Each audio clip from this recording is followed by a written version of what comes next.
Y este mensaje de hoy se titula No hay indulto. ¿Y para quién no hay indulto? Pues para quien no hubo indulto es para Jesús. ¿Sabéis lo que es un indulto? Pues un indulto es una medida especial de gracia de parte de una autoridad competente que perdona a una persona toda o parte de una condena o pena a la que había sido condenado en virtud de una sentencia firme. Es decir, alguien que es culpable se le declara inocente porque una autoridad, puede ser el presidente de un gobierno, puede ser alguien en un lugar, dependiendo de las leyes de qué país, pues puede hacer un indulto para alguna persona. Los indultos siempre traen polémica, porque nunca estamos de acuerdo con el indulto, a quién se le aplica o a quién no. Pero es tradición de que a veces, en determinados tiempos, en determinadas épocas, pues se realizan indultos. Entonces, ¿por qué se realizan? Pues bueno, pues como una medida de gracia, pues como una medida de ser condescendiente con alguna situación de algún preso que tiene una situación física que está mal, o lo que sea. Y la palabra indulto, sobre todo para los que vivimos en esta tierra, pues es una palabra que se puso de moda hace poquito, ¿verdad? Porque ya habéis oído acerca del tema político, del indulto, de aquí, de allá. Yo no me quiero meter en esos temas porque no me quiero meter en camisa de 11 varas. Yo simplemente recuerdo lo que es un indulto. Así que un indulto es una medida de gracia especial. Y en el pasaje que vamos a leer ahora, que nos habla acerca de un indulto, pues resulta que la persona indultada era posiblemente quien menos lo merecía. Y la persona que tenía que haber sido indultada era la persona que sí que lo merecía a todas, sí o sí, sí.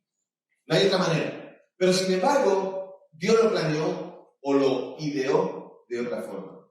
Y quisiera que nos adentráramos en ese pasaje que está en Marcos capítulo 15, versículos del 1 al 15, y hoy no están los versículos en la pantalla, así que o tienes Biblia o me vas a tener que escuchar, ¿vale?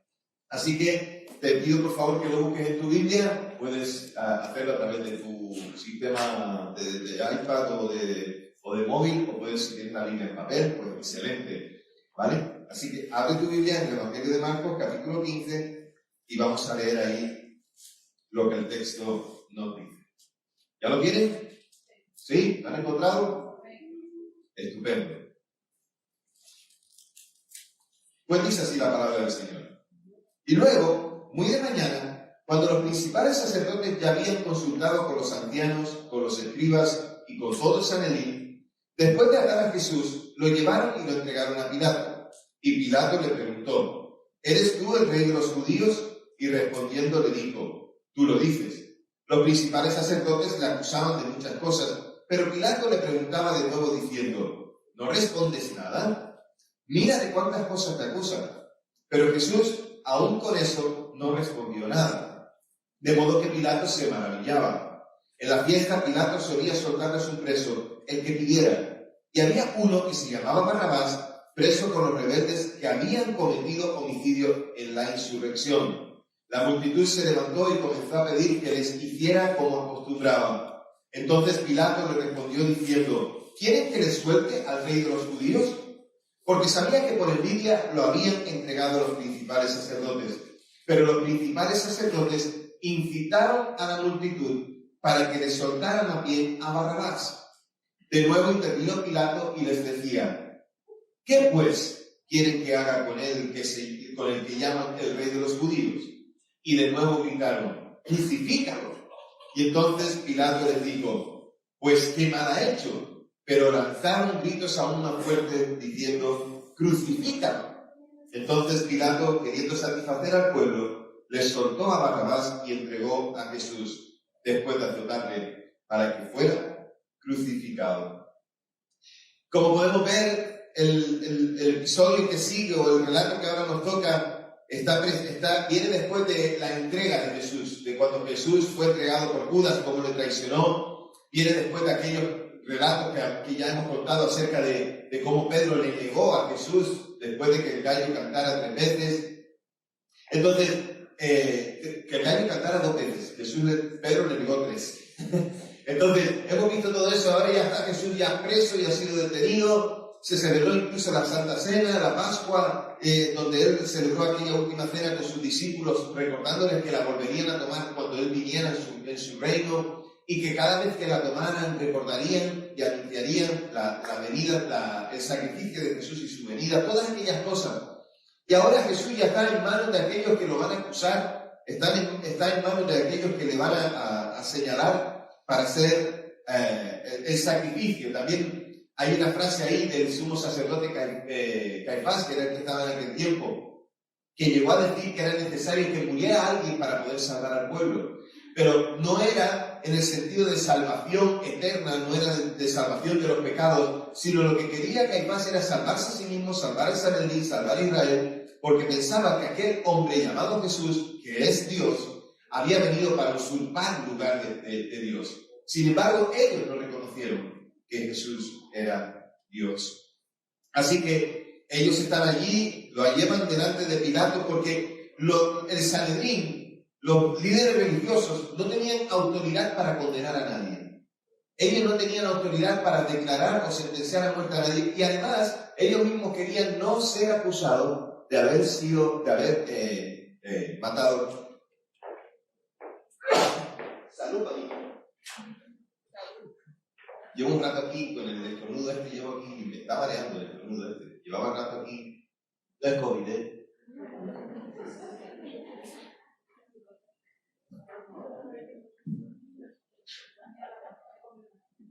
Qué bonitas son las letras de Jesús.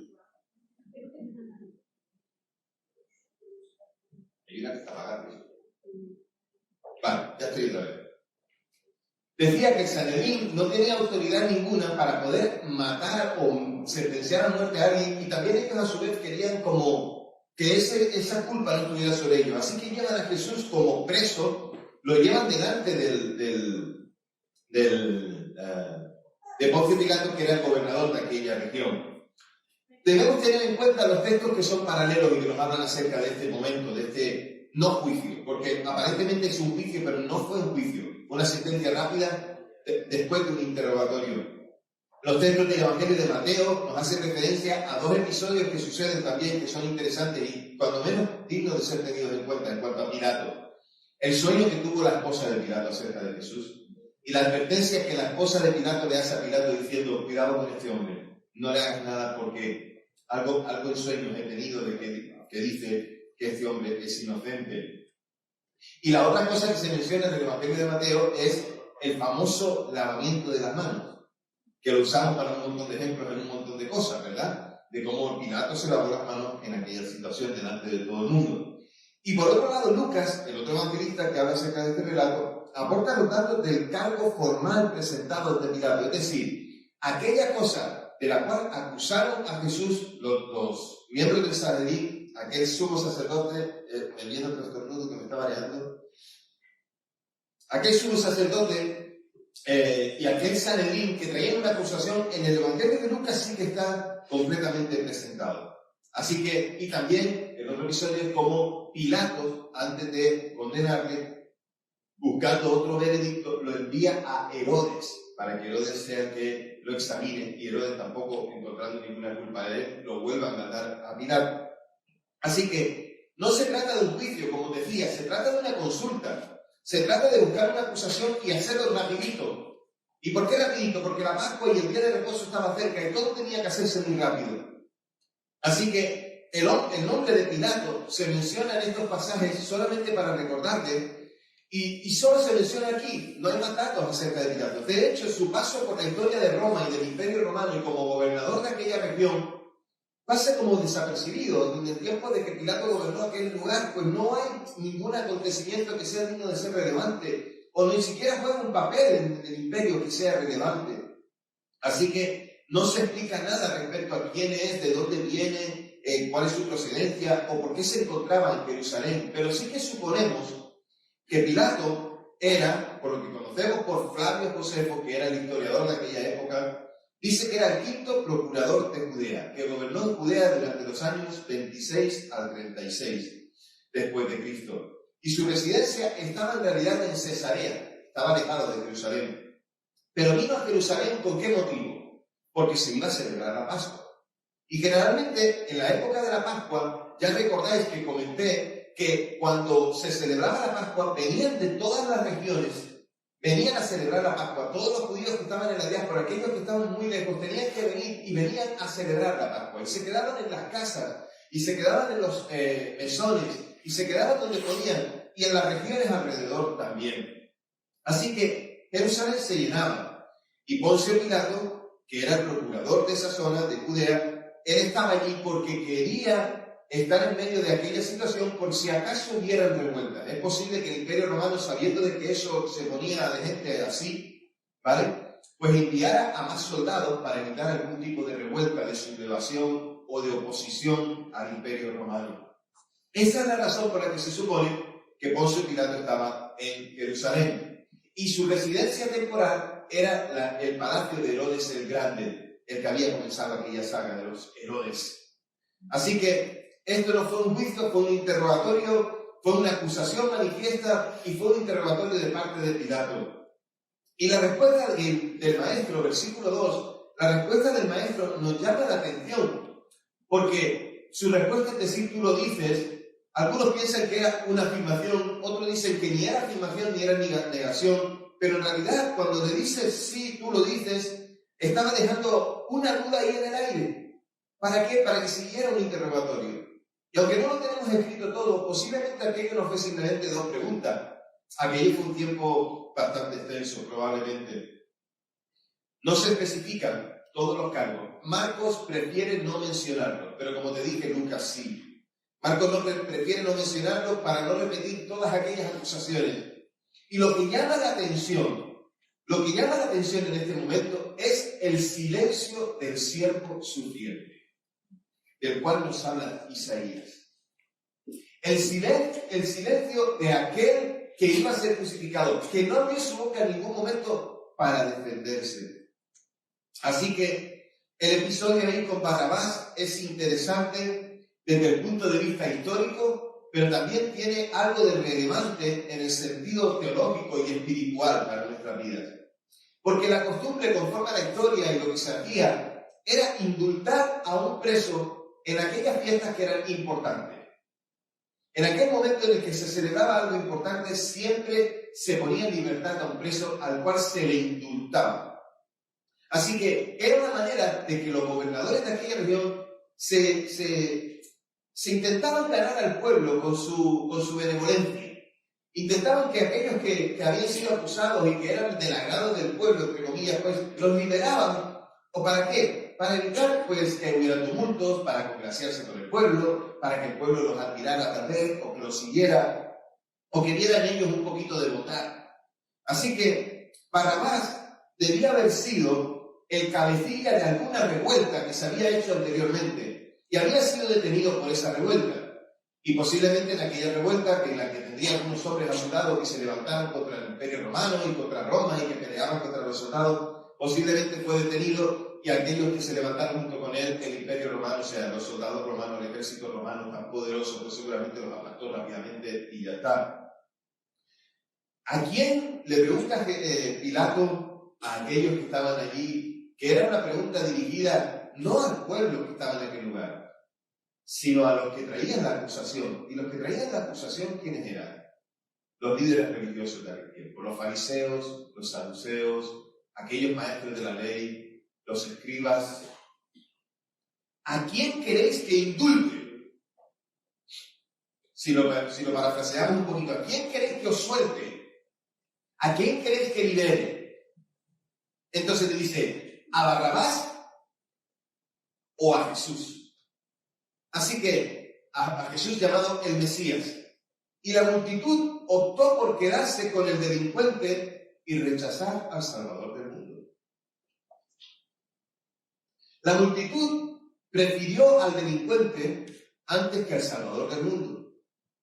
Entonces, Marcos insinúa que el alto clero, aquellos que representaban al templo, estaba provocando a los que estaban congregados en el patio en la residencia donde se estaba quedando Pilato, lo provocaron provocaron a las multitudes para que eligieran al delincuente antes que al Señor. Incluso el texto nos habla ahí de envidia, de que lo que tenían aquellos líderes religiosos acerca de Jesús era envidia.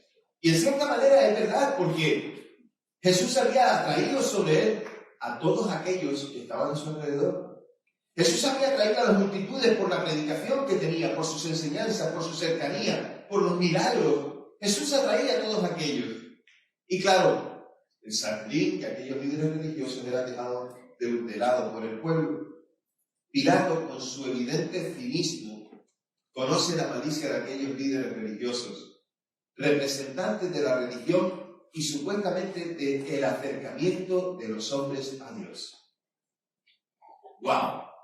Tenían que acercar al pueblo a Dios, y este es un ejemplo de esto que dijimos antes, que muchas veces los líderes religiosos dicen cosas con su boca que después no cumplen. Y esto es interesante porque Jesús mismo lo denunció en Mateo capítulo 23, por ejemplo, denunció acerca de estos fariseos diciéndoles: haced lo que ellos dicen, pero no hagáis lo que ellos hacen. Iglesia, muchas veces decimos con nuestra boca una cosa y con nuestras vidas hacemos otra. Y es necesario que estas dos cosas vayan de la mano. Lo que decimos y lo que hacemos. Pilato insistió en la inocencia de Jesús. Y cuando Barrabás fue aclamado para ser liberado, dio la orden de ejecutar a Jesús, pasando la responsabilidad a los que estaban en aquel patio, a los que clamaban delante del patio, aquel populacho que estaba allí. Pero es interesante una cosa, aquel patio no era de grandes dimensiones. Por lo tanto, allí no había mucha gente. Posiblemente allí no llegaban a 100 personas los que estaban. Qué interesante, no era una representación de todo el pueblo. Era solamente una pequeña, un minúsculo grupo que se había juntado allí para poder pedir la liberación de Barrabás. Habían ido para que si el gobernador iba a libertar a alguien, vamos a pedir que liberte a Barrabás. Así que allí habían unas 100 personas, menos de unas 100 personas, y la responsabilidad no era de todo el pueblo, sino de unos pocos. Pero esto se ha usado lamentablemente contra el pueblo judío por siglos, con las consecuencias que el pueblo judío ha sufrido por esto, después de aquella acusación. Y esto hasta hace no muchos años. Sin embargo, para Pilato, Jesús era otro de los rebeldes que se rebelaban contra el imperio romano. No era más que eso. Yo supongo que el propio Pilato ya había escuchado de Jesús y de las multitudes que habían seguido a Jesús. Y escuchaba de sus milagros también. Sin embargo, como no tenía una espada en la mano, pues lo dejaban. Como no se metía con el imperio, lo dejaban. Sin embargo, lo veía así y dice, bueno, uno más que se revuelve, una vida que no tiene más importancia, porque Pilato no consideraba a Jesús un peligro. El peligro que generaba Jesús no era para Pilato ni para el imperio. ¿Para quién era? Para aquellos que decían que amaban a Dios, aquellos que eran los líderes religiosos. Así que el levantamiento o aquella revuelta que se menciona en el versículo 7 es una acción que posiblemente los primeros lectores que leyeron el texto sabían de qué era, pero nosotros no sabemos, así que necesitamos información acerca de eso. Y al no tratarse de un caso de indulto general, porque no era para un grupo de gente, sino todo indica que el grupo que estaba en aquel patio había ido para pedir la liberación de Barrabás. Así que esperaban que Pilato lo indultara según la costumbre. Jesús había sido arrestado y cuando fue arrestado, ¿qué hicieron sus discípulos? Si te viste no me acuerdo, huyeron. O sea que en aquel patio no había mucha gente que fuera seguidor de Jesús para pedir que Jesús fuera liberado. Y aquella multitud que estaba allí, que querían que Barrabás fuera liberado, seguramente que no iban en tono pacífico. No me imagino que allí hubiera nadie, que quisiera levantarse a defender a Jesús. Así que no fue indultado Jesús, sino Barrabás. Y ¿cómo tuvieron los sacerdotes el tiempo suficiente para poder instigar al pueblo, influir en el pueblo, en la multitud que estaba en aquel patio, para que no tuvieran en cuenta la insinuación de Pilato de decir, liberamos a Jesús? Los que estaban en aquel patio ya habían sido influenciados para que pidieran la liberación de Barrabás y acusaran a Jesús de crucifixión. Pilato les pregunta, no tienen tiempo de decir, elija a Barrabás. Hubiera sido muy descarado. La gente que estaba en el patio ya habían ido para pedir la liberación de Barrabás. Cuando dijeron liberamos a Jesús, no, ellos gritaban diciendo, a Jesús crucifícalo. Las preguntas de Pilato tienen astucia, porque él, al fin y al cabo, era un político que tenía que mediar con toda la situación. Y en medio de aquel juego, de lo que estaba sucediendo, si podemos llamarle juego, Pilato está intentando quedar bien con todo el mundo. La vida de aquel hombre le da igual. Le da igual la vida de Barrabás, le da igual la vida de Jesús. Entonces las preguntas de Pilato en el versículo 9, en el 12 y en el 14 tienen un propósito en sí, y es un propósito meramente político: condenar a Jesús haciendo caer la responsabilidad sobre el grupo que estaba en aquel patio.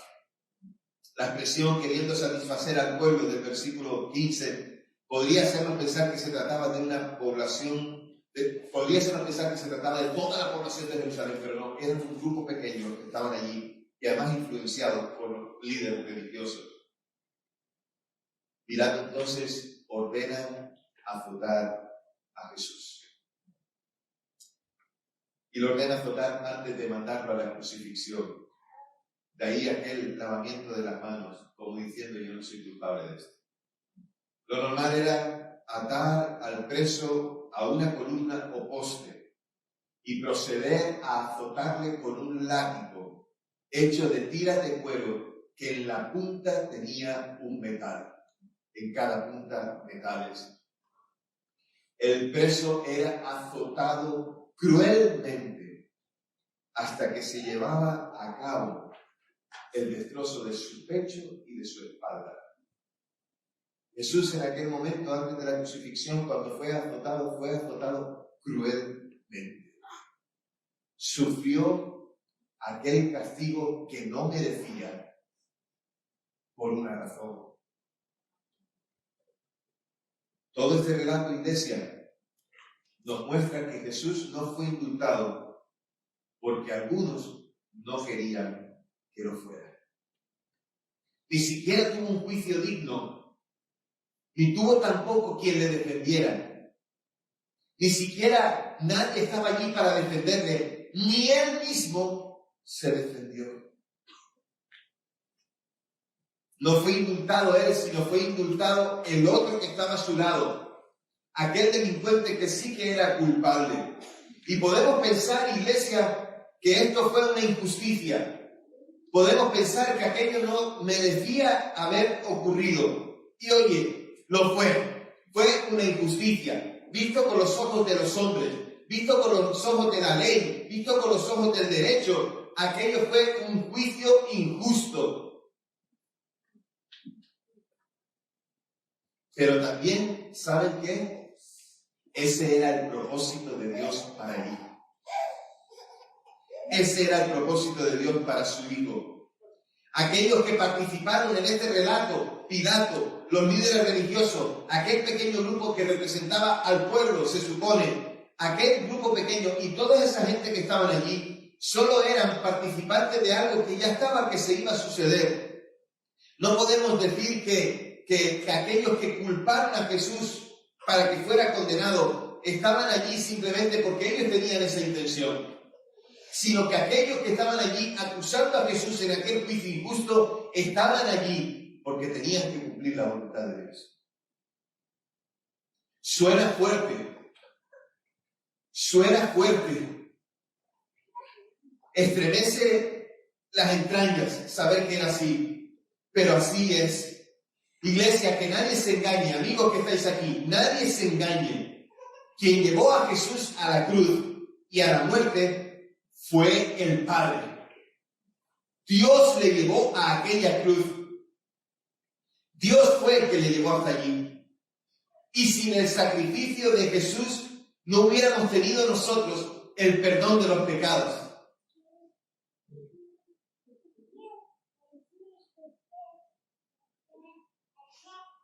Que nadie se engañe. Los que llevaron a Jesús delante de la cruz fueron todos los hombres y todas las mujeres en la faz de la tierra en todos los tiempos que han pecado contra Dios porque se han rebelado contra su autoridad, contra su poder, contra su dominio, contra su voluntad. que han pecado deliberadamente y han hecho otras cosas antes que los preceptos de Dios. Eso tiene una consecuencia también para nosotros que estamos aquí hoy. Porque los culpables de que Jesús fuera a la cruz somos nosotros. Tú y yo somos culpables de aquella muerte en aquella cruz. De aquellos latigazos sobre su pecho y sobre su espalda, de aquella corona de espinas sobre su cabeza, de aquellos clavos sobre sus manos y sobre sus pies, aquella lanza en el costado, son culpa tuya y mía por nuestro pecado. Que el indultado fuera un verdadero culpable, esto es Barrabás, y no un inocente, Jesús, nos muestra que Jesús ocupa el lugar de los verdaderos culpables para que estos puedan ser inocentes. Y esta es la buena noticia.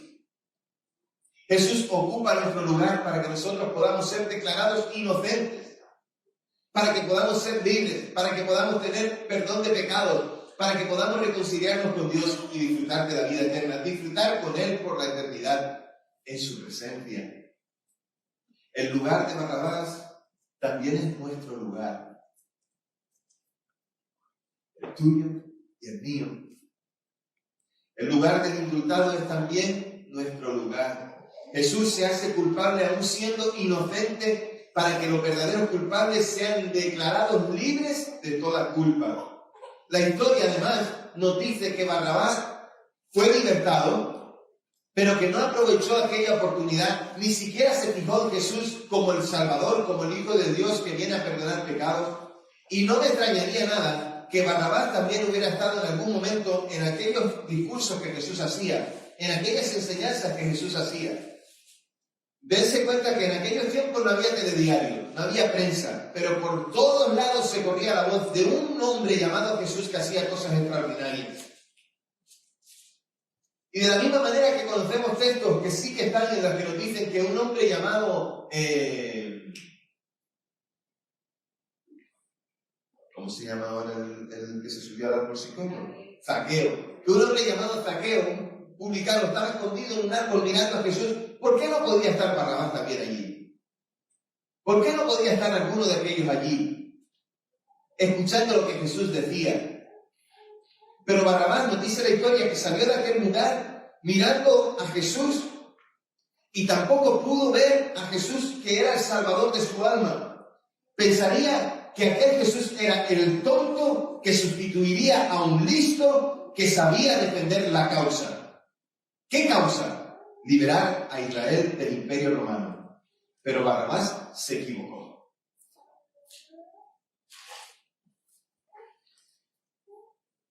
No hay indulto para Jesús, pero sí hay indulto para nosotros.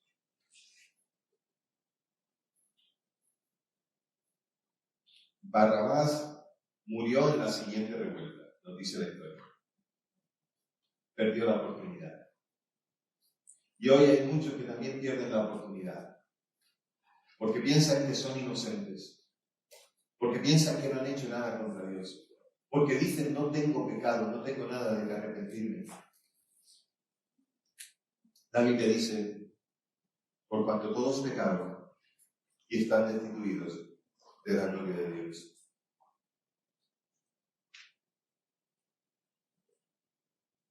Todos hemos pecado, lo reconozcas o no, todos estamos separados de Dios. No es justo que Jesús pagara. No es justo, lo sabemos. Pero gracias a su entrega y a su amor, por ti y por mí, nos hace libres y nos da entrada en el reino de los cielos. Unos dicen, yo soy inocente, no tengo pecado. Otros no saben mirar al Señor y otros dicen, mañana lo haré. Otros dan otro tipo de respuestas para negar la evidencia. Pero en este lugar, hoy, en medio de estas cuatro paredes que hoy usamos para adorar al Señor, hay muchos que ya saben que han sido indultados. Jesús hace para nosotros la sustitución. Ocupa el lugar que a nosotros nos correspondía. No hubo indulto para Jesús, pero hay indulto para nosotros. Hay perdón para aquel que cree. Hay perdón para aquel que reconoce que Jesús no era un tonto, sino que es sabio. No era alguien que no tenía ni idea de cómo defenderse, sabía cómo tenía que defenderse, cerrando su boca. Dice la Escritura, como cordero fue llevado al matadero y no abrió su boca. Jesús sabía que él tenía que padecer aquel momento. Lo hizo voluntariamente, lo hizo por amor a ti y a mí. Y hoy puedes seguir negando la mayor. Puedes seguir negando la evidencia. Y estás en tu derecho. Pero igual que Barrabás desperdició su oportunidad, hay muchos que hoy también la desperdician. Barrabás fue liberado en aquel momento de aquella condena a muerte. Era lo que merecía, se supone. Conforme a aquel tiempo, conforme al castigo que merecían los que se revolvían contra el imperio, era la muerte. Pero volvió a sus peleas de todos los días. ¿Por qué? No sabemos por qué. Y murió sin Cristo. Y hoy puedes ser tú también Barrabás. Tú también puedes ser Barrabás porque ves al que es crucificado, que ocupa tu lugar, y dices, no tiene nada que ver conmigo. Y morir sin Cristo. Si hoy estás con nosotros, entre nosotros, y estás escuchando este mensaje, no es fruto de la casualidad. Si aún no le has entregado tu corazón a Jesús, hoy es el día y el momento de decirle a Jesús, Jesús te seguiré. Porque quiero el perdón que me ofreces, quiero el indulto que me das. Y el indulto, si te acuerdas antes, quien dije que lo tenía que dar era una autoridad. Y Jesús es la autoridad que se pone como para ofrecer el perdón y la liberación. Solo de Él viene el perdón. La religión no salva. Solo Jesucristo salva hoy. Esto que para nosotros es un momento en el que cuando lo leemos, yo particularmente cuando lo leo me entristezco un montón, pero cuando entiendo todas las cosas, ¿saben qué? Me gozo. Porque he sido indultado, he sido perdonado. Fui culpable, soy culpable, pero en el Señor he sido hecho libre. Si hoy estás aquí y quieres decirle a Jesús, Jesús te recibiré. Si no lo has hecho nunca público, un día le dijiste en tu corazón a Jesús, Jesús, yo quiero seguirte, pero no lo has hecho nunca público. Donde estás te pido que te pongas en pie y que le digas a los que aquí estamos, pero sobre todo al Señor, Señor, te seguiré. Ponte en pie donde estás, ¿por qué esperar más? ¿No quieres el indulto? Estás en tu derecho de ser culpable, ya lo eres. Pero sabes cuáles son las consecuencias. Mas en Cristo hay vida, y ahí la respuesta. En Cristo hay perdón, en Cristo hay nuevas todas las cosas. En Cristo somos hechos nuevas criaturas para vivir en la abundancia de su salvación, en los milagros de su perdón, y no para vivir pensando en que yo puedo llegar a la meta por mí mismo. No llegarás, solo a través de Jesús obtenemos salvación. Iglesia, no te olvides de estas cosas. No te olvides de lo que Jesús hizo por ti. Porque al recordar lo que Él hizo por nosotros, ¿saben qué hacemos? Acercarnos más a Él. Cuando recordamos lo que Jesús hizo por nosotros, tenemos más intimidad con Él. Cuando recordamos lo que Jesús hizo por nosotros, le adoramos con todo nuestro corazón. Cuando nos acordamos de lo que Él hizo por nosotros, Tenemos compasión de otros y predicamos el Evangelio para que sean también salvados. Cuando recordamos lo que Jesús hizo con nosotros, ponemos la mirada en las cosas celestiales y no en las terrenales. Cuando recordamos lo que Jesús hizo con nosotros, nos acordamos que Jesús ha dicho que volverá. Cuando recordamos a Jesús y recordamos lo que Él hizo con nosotros, estamos comportándonos como hijos. Hijos de un Padre amante, de un Padre perdonador, de un Padre que tiene misericordia. Iglesia, no te olvides de estas cosas. Recuérdalas constantemente.